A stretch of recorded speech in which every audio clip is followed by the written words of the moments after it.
Halo guys, kali ini saya akan menceritakan sebuah film tentang kisah dua orang adik kakak yang menjadi penerus ayahnya, yaitu sebagai Bot Polis atau biasa disebut setan polisi atau dukun pengusir setan. Mereka berdua mampu mengusir segala jenis setan yang merasuki jiwa manusia. Namun pada akhirnya Vibhuti dan Chironji menemukan satu problem yang membuat mereka sadar bahwa apa yang selama ini ia lakukan adalah tanggung jawab yang harus diselesaikan. Lalu, apakah mereka berdua mampu menebas akar permasalahan itu?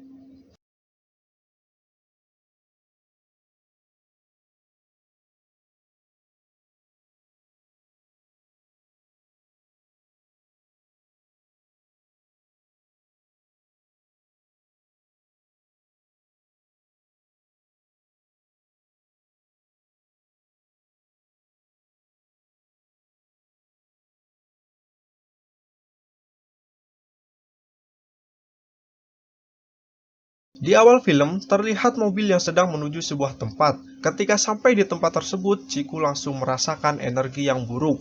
Ciku mampu merasakan energi yang ada di sekitarnya. Namun, sang kakak yakni Vibhuti tidak percaya sesuatu yang mistis. Ia dengan sadar mengatakan, "Ciku, perasaan merusak kesehatan."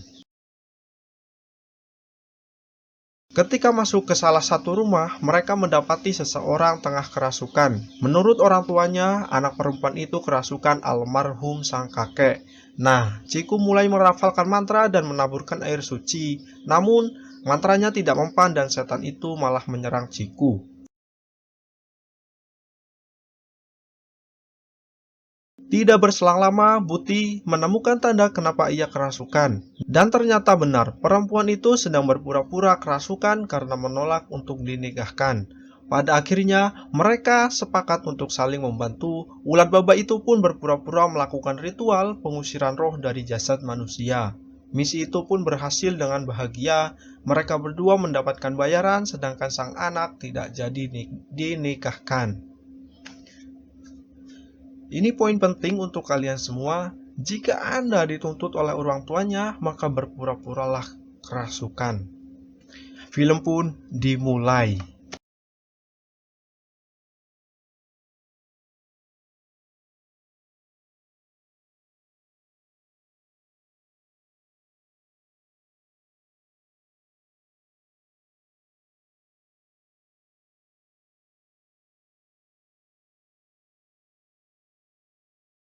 Pada keesokan hari, di sebuah tempat di pinggir pantai, mereka berdebat. Vibhuti mengatakan bahwa pekerjaan ini hanyalah bisnis. Tidak ada hantu atau roh di dunia ini, itu semua takhayul saudaraku.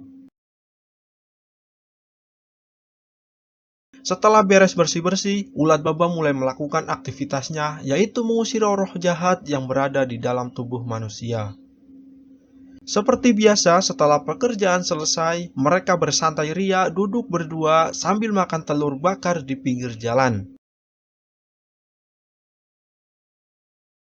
Keesokan harinya, ada seorang cewek cantik datang ke tempat karnaval. Rupanya cewek itu sedang mencari anak dari seorang pengusir roh jahat. Ternyata dulu ada satu orang yang mampu mengusir roh jahat yang berada di kebun miliknya, yaitu ayah dari ulat baba tersebut. Kemudian mereka bertemu dan langsung menuju lokasi kejadian. Di tengah perjalanan, cewek tersebut mulai menceritakan apa yang terjadi di kebun miliknya.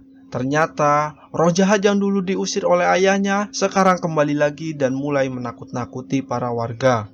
Roh jahat tersebut bernama Kichkandi. Menurut kitab yang dibaca oleh Ciku, Kichkandi adalah roh yang tinggal di pegunungan dengan sifat yang keras kepala dan berbahaya.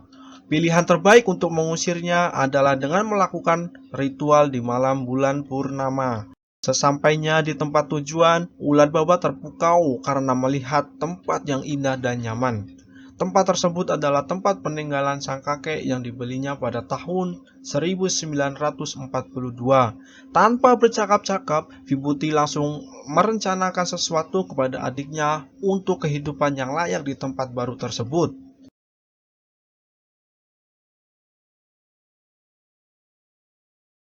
Tidak berselang lama, ada seorang cewek cantik berkuda sedang menghampiri mereka berdua. Vibhuti pun langsung terpesona oleh penampilannya. Rupanya wanita itu adalah kakak besar dari pemilik kebun. Wanita tersebut bernama Kanika, bekerja sebagai beauty vlog yang mempunyai karakter sok cantik dan menggelitik. Hal itu membuat Vibhuti semakin penasaran kepadanya. Mereka mulai PDKT, dan setelah selesai perdebatan, pada pandangan pertama, manajer perkebunan itu datang untuk memberikan detoks kecantikan dan memberitahukan bahwa para warga telah menunggu ulat baba. Mereka memulai pidatonya dan semua warga mulai tersenyum. Namun, di tengah berpidato, ulat baba menantang Kichkandi untuk datang. Kondisi itu pun seketika berubah. Semua menjadi ketakutan dan tidak berani untuk keluar pada malam hari. Hari pun mulai malam. Para warga bersiap-siap untuk masuk ke rumah dan mengunci rapat-rapat pintu mereka. Tapi, ada satu warga yang keluar rumah pada malam itu. Karena tidak ada WC di rumahnya, ia pun harus keluar untuk mencarinya. Sang istri pun ikut menemaninya. Setelah menemukan WC di luar rumah, bukannya buang beol, ternyata suami itu malah meminum arak. Wah, parah sih ini. Bukannya cari tempat aman, pria ini malah memanfaatkan kondisi itu untuk mabuk-mabukan. Tidak berselang lama, Kichkandi pun datang tepat pada waktunya. Pasangan itu pun ketakutan setengah mati dan lari terbirit-birit.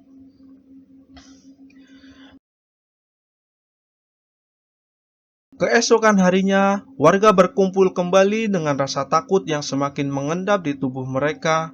Pria yang melihat Kichkandi langsung pucat dan trauma. Mereka menyalahkan ulat baba karena telah mengundang Kichkandi untuk datang. Ulat baba bertanggung jawab dan langsung memenangkan kembali suasana itu. Kemudian, ulat baba mulai mencari ciri-ciri Kichkandi kepada warga yang telah melihat wujudnya langsung. Pada malam hari, ulat baba mulai beraksi dan mencari-cari sebenarnya apa yang sedang terjadi. Di tengah hutan, Vibhuti tidak sengaja terpleset dan jatuh, dan berhadapan dengan pohon aneh itu. Mereka mulai penasaran dan langsung mendekatinya. Ciku menemukan sebuah kendi yang berisi roh Kichkandi yang disegel oleh ayahnya waktu itu. Namun, sang kakek dengan rasa penasaran merebut kendi itu dan langsung memecahkannya. Ternyata, isi dari kendi itu hanyalah tulang belulang. Vibhuti ketawa dan langsung membuangnya. Kejanggalan mulai terjadi ketika tulang yang dibuang jauh-jauh ternyata berpindah ke bawah tempat tidur Maya.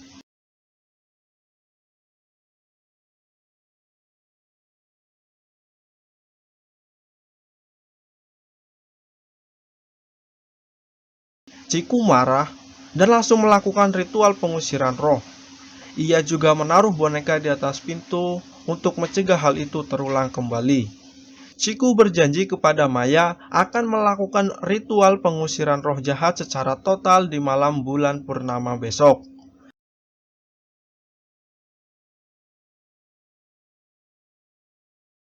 Namun, ketika Vibhuti buang air kecil, ia mendengar suara-suara aneh dan langsung mencari dari mana suara itu bersumber.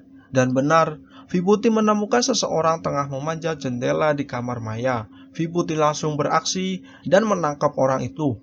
Ternyata, orang tersebut adalah bapak manajer dari perkebunan tersebut. Alasan dibalik itu semua adalah perintah dari sang kakak pemilik kebun tersebut. Rupanya, Kanika ingin menjual kebun tersebut dan mempunyai kehidupan baru di London. Namun, Maya tidak menyetujuinya. Dengan alasan itulah Kanika memerintahkan Hari menjadi Kichkandi palsu untuk menakut-nakuti para warga.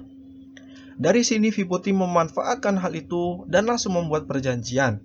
Jika sang nyonya memberikan uang cash 2 juta, maka masalah akan selesai dan kebun akan terjual. Malam bulan purnama pun tiba. Kali ini mereka akan melakukan ritual pengusiran roh secara total. Namun, Vibhuti dan Kanika berencana untuk memberikan pil supaya Ciku tidak sadarkan diri ketika melakukan ritual nanti, dan mereka bisa leluasa melakukan apa yang sudah direncanakan. Di tengah melakukan ritual, Ciku merasa pusing dan langsung pingsan. Vibhuti mengatakan bahwa adiknya itu telah mati dibunuh oleh Kichkandi. Sekarang mereka beraksi dan melakukan ritual palsu. Para warga langsung ketakutan dan lari berbondong-bondong. Ritual pun selesai.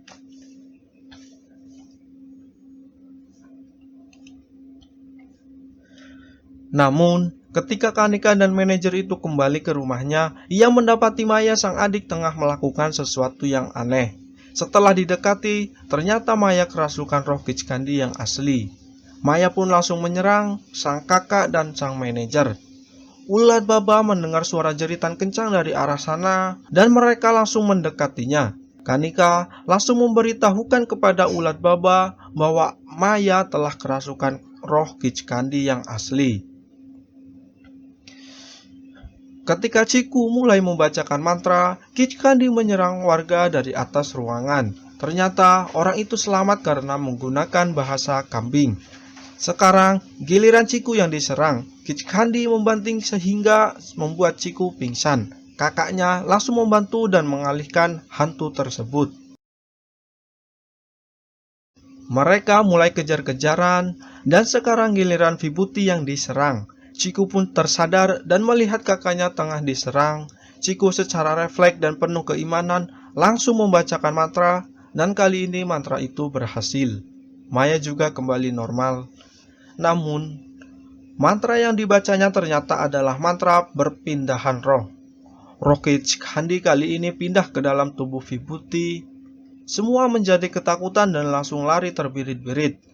Ciku menutup pintu dan melawan kakaknya seorang diri. Maya yang tadi kerasukan mendapatkan ingatan dari sang roh. Ternyata roh tersebut tidak berbahaya. Roh itu hanya marah karena tidak menemukan anaknya. Maya langsung datang dan menenangkan kemarahan itu. Setelah tenang, Ciku mulai menerawang masa lalu roh tersebut. Roh itu menangis, dan pada akhirnya mereka mencari bersama-sama anak dari Kichkandi. Film itu pun berakhir ketika Kichkandi bertemu anaknya. Mereka terbang dan hidup bahagia di dalam sana. Film pun berakhir. Terima kasih. Oke, terima kasih bagi kalian yang sudah menonton film ini dari awal sampai selesai. Jangan lupa subscribe, like, comment, and share.